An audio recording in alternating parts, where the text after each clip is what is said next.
I was standing in front of my bathroom mirror that Monday morning, adjusting my tie for what felt like the 100th time.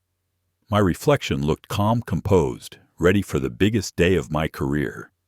But my mind kept replaying a phone call from just 3 days before. My mother's voice, casual and dismissive, delivering words that cut deeper than she would ever know. Maybe you should skip this year. You know how you can kill the vibe. 32 years as her son and I was still not welcome at her Thanksgiving table. Before we dive into this story, I want to know where you are watching from today. Leave your city or country in the comments below. If you believe that actions speak louder than words, go ahead and hit that like button and subscribe to the channel.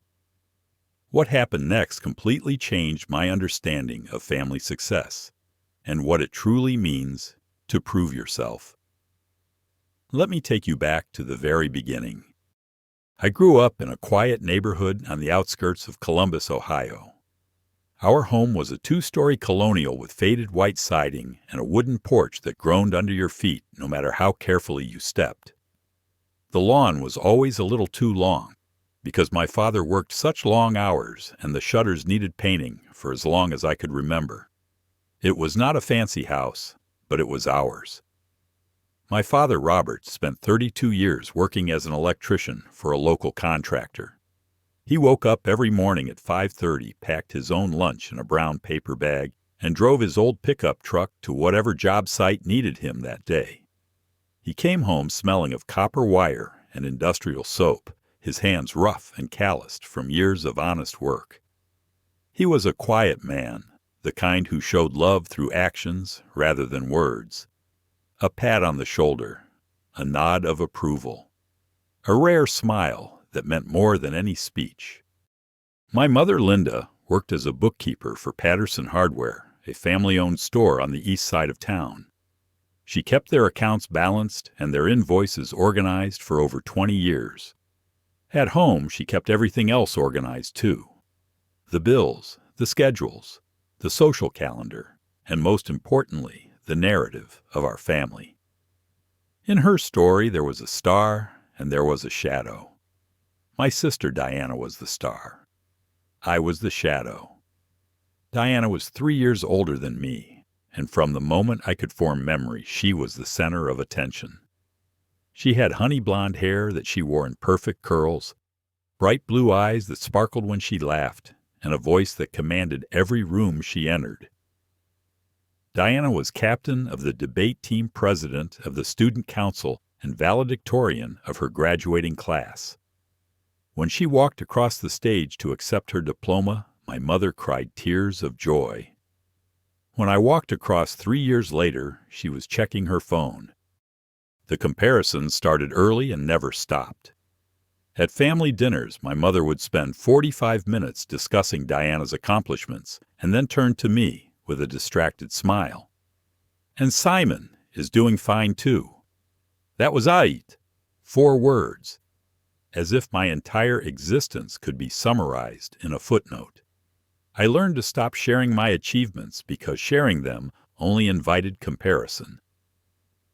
When I made the honor roll in 7th grade, I came home excited to tell my parents. My mother nodded absently and then turned to Diana. Tell your father about your scholarship interview. When I placed second in a regional coding competition during my junior year of high school, I kept the trophy hidden in my closet.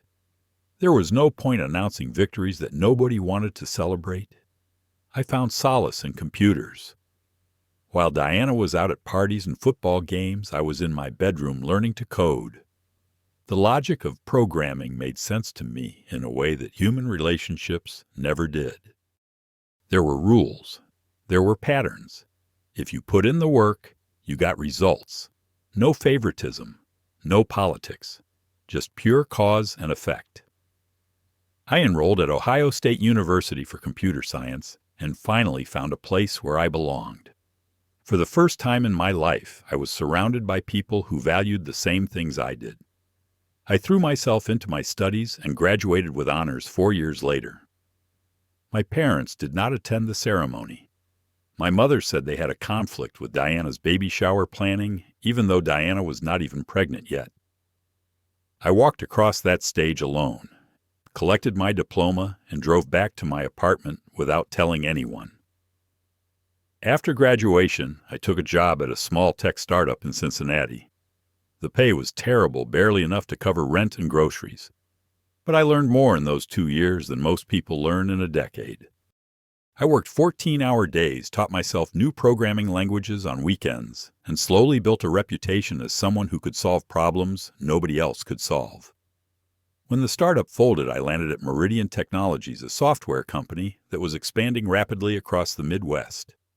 I started as a junior developer writing code in a windowless office that I shared with 3 other people. Within 18 months, I was promoted to team lead. 2 years after that, I became a manager overseeing a department of 12. Last spring, I was named regional director for the entire Midwest division. 3 weeks before Thanksgiving, I received news that would change everything. Meridian was opening a new flagship branch in Columbus, my hometown, and they wanted me to run it. I never told my family about any of this. Not the promotions, not the raises, not the corner office with my name on the door. Every time I visited home, my mother would spend hours talking about Greg, my sister's husband, and his impressive career in software sales. She had no idea that my career existed on an entirely different level. I let her believe I was still doing my little computer thing, because correcting her felt pointless. She had already decided who I was. 3 days before Thanksgiving, my phone rang while I was reviewing floor plans for the new office. It was my mother. I answered with the same cautious optimism I always felt when she called, hoping this time would be different. "Are you coming home for Thanksgiving?" she asked. Her tone was polite but distant, the way you might speak to a distant cousin you barely remembered. I told her yes. I always said yes. Some part of me kept hoping that this would be the year things changed. There was a long pause. I could hear Diana laughing in the background, probably at something Greg said. The sound of their happiness felt very far away. "Well," my mother continued, "Greg is bringing his boss this year. It is a very important dinner for his career. He is trying to make a good impression." I waited, sensing there was more. "Maybe you should skip this year, Simon. You know how you can kill the vibe. You always sit in the corner and make things awkward. It might be better for everyone if you just stayed home." The words hit me like a punch to the chest. For a moment, I could not breathe. My own mother was asking me not to come to Thanksgiving because my presence would be inconvenient for my brother-in-law's career ambitions. I managed to say something polite. I do not remember what. Then I hung up and sat in my apartment staring out at the city lights below. 32 years old, a regional director at a major corporation, and my mother thought I would ruin Thanksgiving by simply showing up. The familiar ache of rejection settled into my bones. But underneath the pain, something else stirred. A quiet resolve that had been building for years. I was tired of being invisible, tired of accepting a role I had never chosen. The next morning, I met my friend Marcus for breakfast at a diner near our office. Marcus and I had started at Meridian around the same time, and we had climbed the ranks together. He was one of the few people who knew the full story of my family situation. I told him about my mother's phone call. He set down his coffee cup and stared at me with an expression of disbelief. "Let me make sure I understand this correctly. Your mother told you not to come to Thanksgiving because you might ruin the vibe." I nodded. "And she has no idea that you are about to become the boss of an entire regional branch, that you make more money than Greg and Diana combined, that you have been promoted 4 times in 6 years. She thinks I am still a junior programmer." I never corrected her. Marcus shook his head slowly. "Simon, you have spent your entire life hiding from them, making yourself small so they would not have another reason to criticize you. But maybe it is time they see who you really are. Not because you need their approval, but because you deserve to take up space in your own family. I thought about his words for the rest of the day. Part of me wanted to take the easy path to stay home and avoid the discomfort that always came with family gatherings. But another part, a stronger part, refused to let my mother's words be the final verdict. I decided to go home for Thanksgiving, not to prove anything to them, but to prove something to myself. I had every right to sit at that table. I was not going to let them erase me. Wednesday evening, I packed a small bag and drove the 3 hours to my parents' house.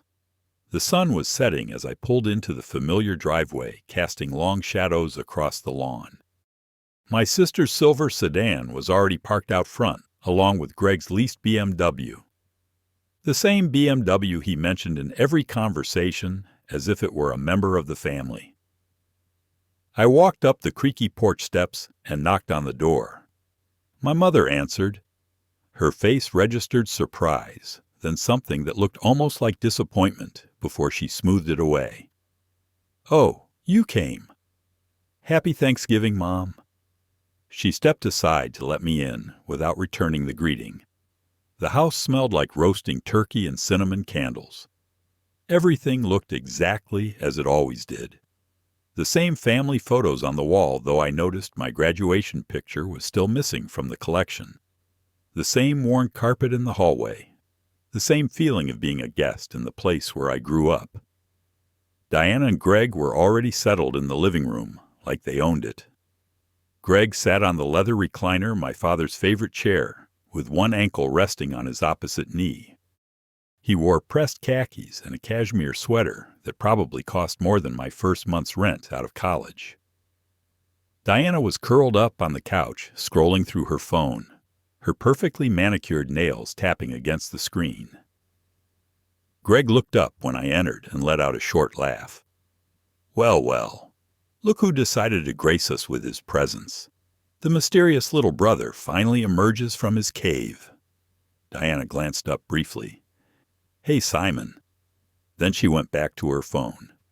My mother brushed past me toward the kitchen. "Greg just closed the biggest deal of his career. His company is opening a new branch right here in Columbus, and everyone is saying he is going to be running it. Is that not exciting?" "Very exciting," I said, keeping my voice neutral. My father emerged from the basement, a toolbox in his hand. He had probably been hiding down there finding things to fix to avoid the tension upstairs. When he saw me, his whole face changed. He set down the toolbox and crossed the room to pull me into a firm hug. "Glad you came, son," he whispered close to my ear. "Really glad." That night I lay awake in my childhood bedroom. The walls were bare now, my old posters long gone, but the memories remained.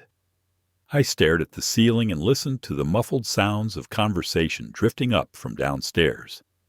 Laughter, Greg's voice loud and confident, my mother's approving responses. I felt like a stranger in my own history. Thanksgiving dinner the next day was a performance I had seen many times before. We gathered around the dining room table, which my mother had decorated with her best tablecloth and autumn centerpiece. The turkey sat golden and glistening at the center, surrounded by all the traditional sides: sweet potatoes with marshmallows, green bean casserole, homemade cranberry sauce. But the real centerpiece of the meal was Greg. From the moment we sat down, my mother directed the conversation toward him like a spotlight operator at a theater. "Greg, tell us more about this new branch. When does it open?" Greg leaned back in his chair, clearly enjoying the attention. "We are looking at early December for the soft launch. The company is bringing in some heavy hitters to run the show. Senior leadership is flying in from the coast." "And you are going to be in charge?" Diana asked, though she already knew the answer she wanted to hear. "That is the plan, babe. They have been grooming me for this for over a year. Regional management is the next logical step." My mother reached over and squeezed his arm. "We are so proud of you, Greg. You have worked so hard for this. I focused on cutting my turkey into smaller and smaller pieces. At some point, Greg turned his attention to me. His smile was wide, but his eyes were cold. "So, Simon, still doing your little computer thing?" I looked up. "Something like that. Must be nice having a simple job with no real pressure. Just you and your keyboard hiding from the real world." Diana laughed. "That is the difference between you and Greg Simon. Greg has ambition. He is going places. You just exist."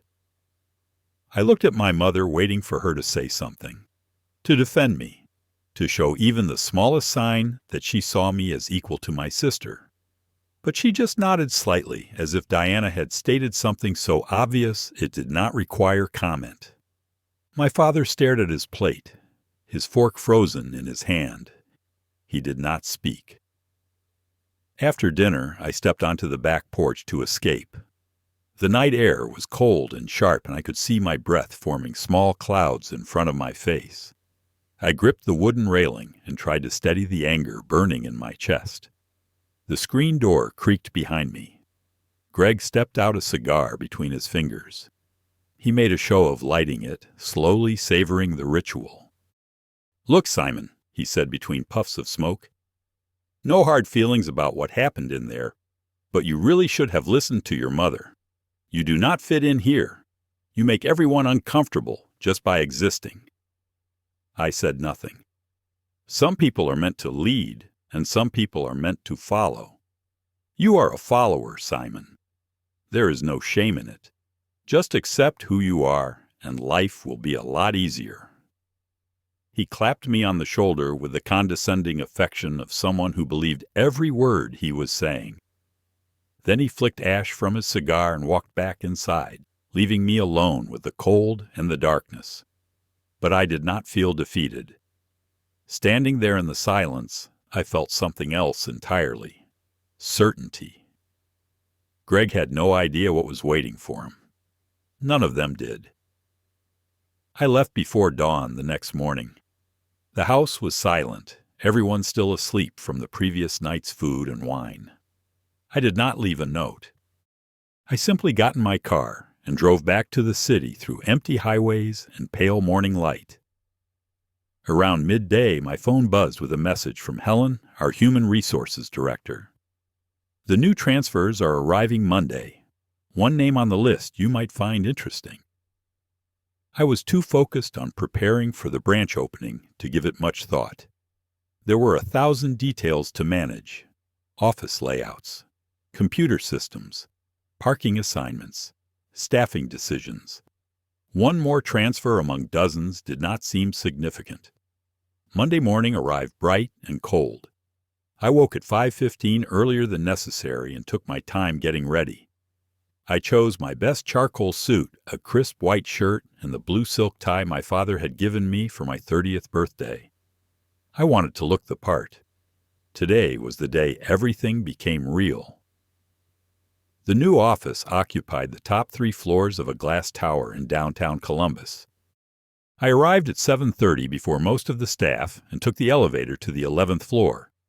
The hallway was quiet, the carpet still showing vacuum lines from the overnight cleaning crew.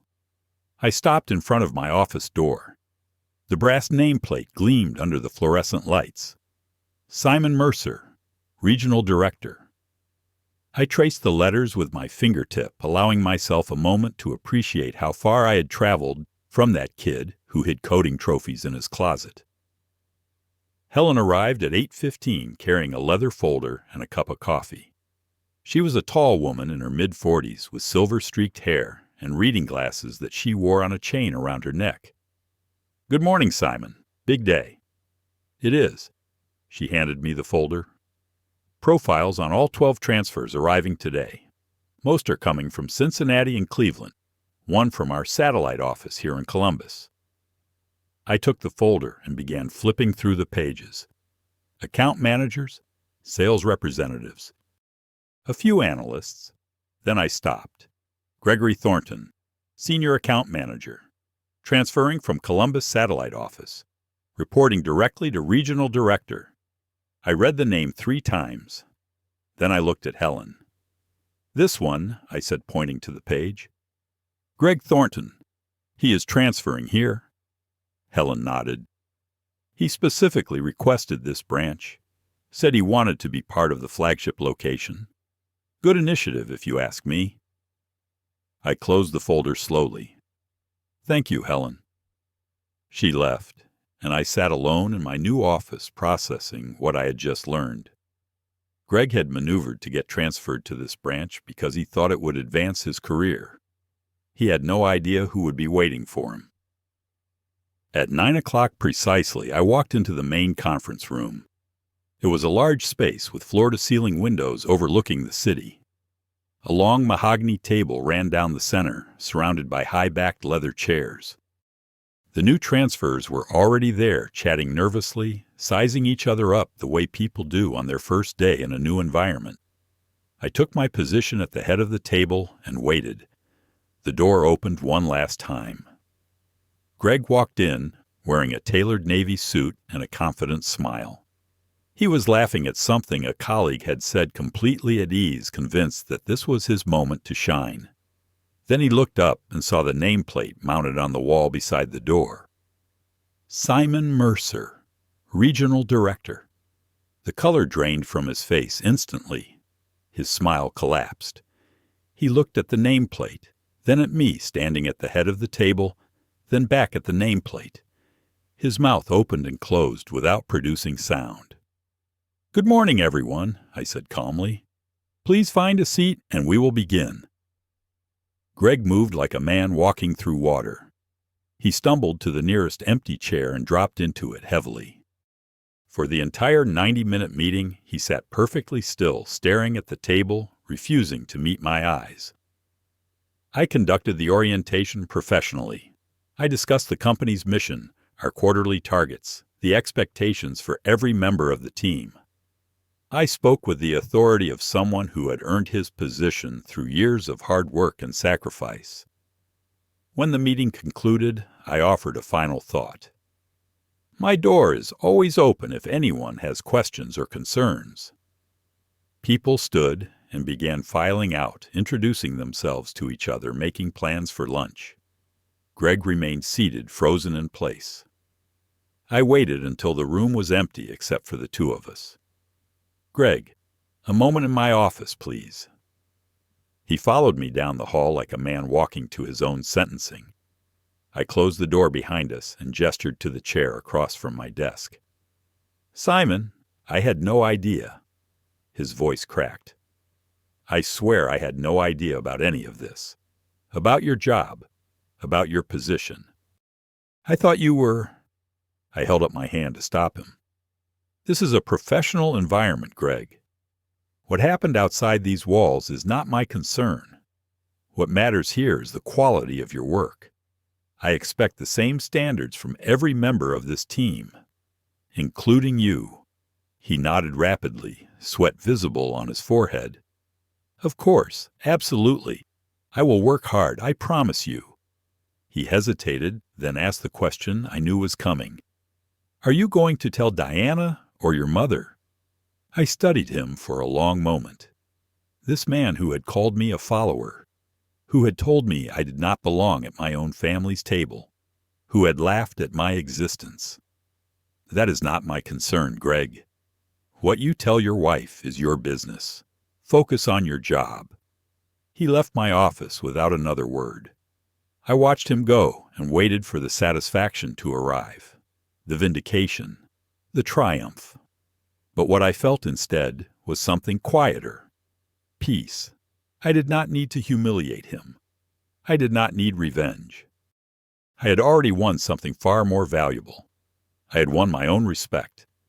The weeks following the branch opening were demanding but rewarding. Our team found its rhythm quickly, and the numbers reflected our hard work. Greg kept his head down and performed his duties without complaint. He was polite, punctual, and professional. He never mentioned Thanksgiving or the words he had spoken on that cold back porch. Diana called me 8 days after Greg started at the new branch. Her voice sounded different, uncertain in a way I had never heard before. "Simon, I just wanted to call and say congratulations. Greg told me about your job, about the office. I had no idea you were doing so well." I thanked her and waited. I guess I just wanted to say that maybe I have not been the best sister. Maybe I did not give you enough credit. She did not apologize directly for the things she had said at Thanksgiving. She did not acknowledge the years of dismissal and mockery. But there was a shift in her voice, a crack in the certainty that had always defined her. My mother called a few days later. For the first time in my memory, she asked about my work.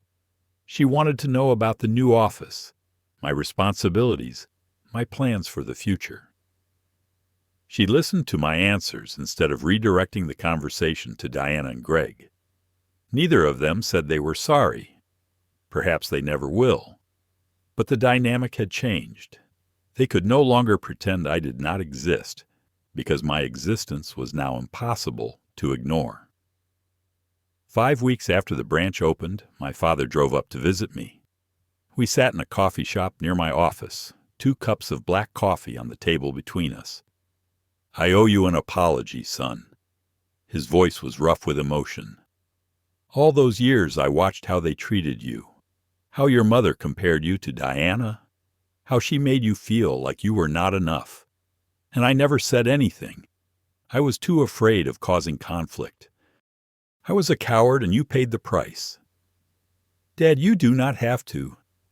Let me finish." He looked at me with eyes that carried decades of regret. "I always knew you were special, Simon. Even when you were a little kid, I could see it. You had this quiet strength, this determination that your sister never had. I should have told you that every day. I should have made sure you knew your father believed in you." I reached across the table and gripped his hand. "I always knew, Dad. Maybe you did not say it, but I always knew." That evening I sat alone in my office long after everyone else had gone home. The city stretched out below my windows, a constellation of lights against the darkening sky. I thought about my mother's phone call before Thanksgiving. Kill the vibe. I thought about Greg's smug certainty that I was born to follow. I thought about every moment I had felt invisible in my own family. But I also thought about the journey that brought me here. The lonely nights of studying while Diana went to parties. The job rejections and setbacks that taught me resilience. The mentors who saw potential in me when my own family could not. Every step of that path had led me to this moment, to this office, to this life I had built with my own hands. The most important lesson I learned from all of this is simple but profound. Your value is not determined by the people who fail to recognize it. Not by your mother, not by your siblings, not by anyone who mistakes your quiet nature for weakness. The only person who needs to believe in your worth is you. When you truly know who you are, no one else's opinion can diminish you. I do not carry bitterness toward my family anymore. Bitterness is a poison you drink, hoping someone else will suffer. I hope they find their own peace. I hope they learn to see people for who they truly are, rather than who they expect them to be. But whether they change or not is no longer my burden to carry. Sometimes the people closest to you are the very last ones to recognize your value. And that is acceptable, because in the end, the only validation that truly matters is the one you give yourself. Now I want to hear from you. Has anyone ever underestimated you, dismissed you, or made you feel invisible? Have you ever had a moment where you proved them wrong, not with arguments, but with who you became? Share your experience in the comments below. I read every single story, and your words might be exactly what another person needs to hear today. If this story resonated with you, please tap that like button. It helps more people discover these videos and join our community. If you have not subscribed yet, now is the perfect time. Click that subscribe button so you never miss the next story. And if you know someone who needs a reminder that their worth is not defined by others, please share this video with them. Thank you for being here, for listening, and for being part of this journey. I wish you the courage to keep building your own path, especially when the people around you cannot see where it leads. Take care of yourselves, and I will see you in the next one.